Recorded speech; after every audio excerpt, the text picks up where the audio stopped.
lowest number of cases per capita. Florida Senator Marco Rubio joins us right now. Marco, is this going to keep us safe from what you saw once the president outlines it? It's going to keep us safe through the winter? Well, we haven't seen it. Look, I think we've now seen, if you look at every country in the world, the pattern is pretty similar. You have a spike that's followed by a drop. And the reason why is it spikes. A lot of people get it. It gives them immunity. And then, there's not enough people to infect because they have immunity, at least for however long it lasts. I also think it's a time for humility. There's a lot we don't know about it. We don't know how long that immunity lasts. We don't know if the natural immunity lasts for 2 years, 5 years, or 6 months. And then on top of that, you have people that are vaccinated. So right now in Florida, I personally know people that have had 2 shots, a booster, and COVID all in the last 12 months. Wow.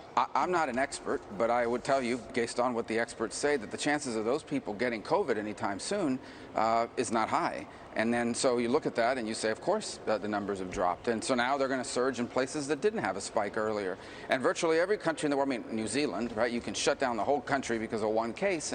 But eventually, it's going to get there because it's a virus. And all we've ever tried to do here, the goal has always not been COVID zero. The goal has been delay getting COVID as long as possible, because the longer you can delay it, the more treatments, the more options, the more we know about it, and so forth. And so, what I do hope the strategy isn't going to be is one that's counterproductive, that in essence forces people to do things that we don't need to do, because all that does is create more strife, more economic pain, and frankly more division in the country. Senator, let's talk about the future of the GOP, because we saw what happened in Virginia. We have midterms coming up in about a year.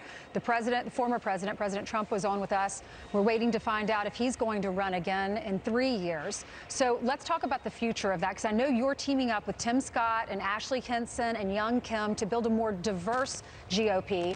When Virginia won, the GOP was the party of parents, and now you're teaming up to make this more diverse. Tell us the future.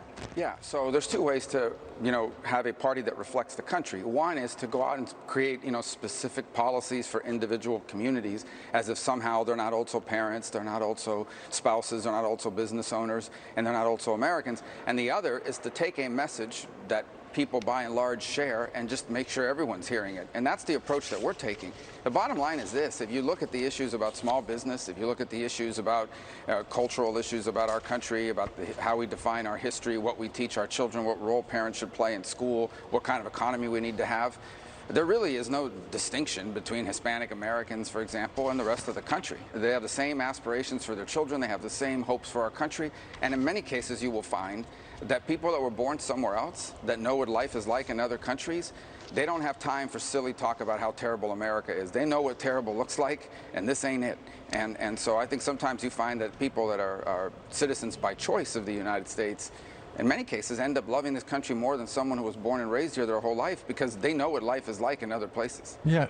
Is the goal of this to get more people to run as Republicans, get more people interested in the Republican Party? Because to Ainsley's point, what we saw in the Commonwealth of Virginia were more people just out of nowhere and across all political ideologies suddenly interested in running for the school board.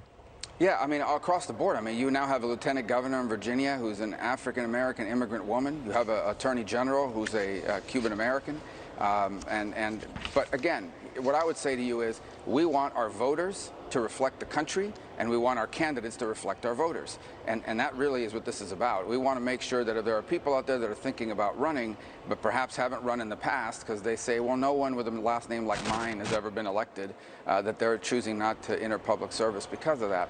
And I think that's a big part of it. The bigger part in all of this, of course, is we made a big mistake 20 years ago when we admitted China to the World Trade Organization, because that was based on the notion that we were going to export capitalism and it would change China, when in fact it's China that's changed capitalism.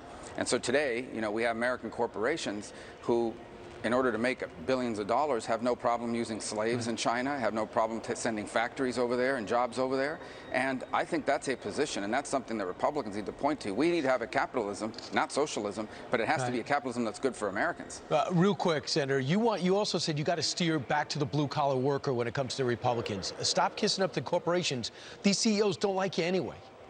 Yeah, so right now, as I speak to you, we've got CEOs and companies who are quietly lobbying to kill my Uyghur slave labor bill. It basically says if you buy products that are made in Xinjiang, we're going to presume that they're made by slaves, right? They're working quietly to kill it. I mean, we've got basically congressional leaders are willing to kill the defense bill in order to not pass a bill that has my amendment in it. It's outrageous. Senator Marco Rubio, thanks so much. Thank you. All right. Meanwhile, let's check in with Bill Hemmer.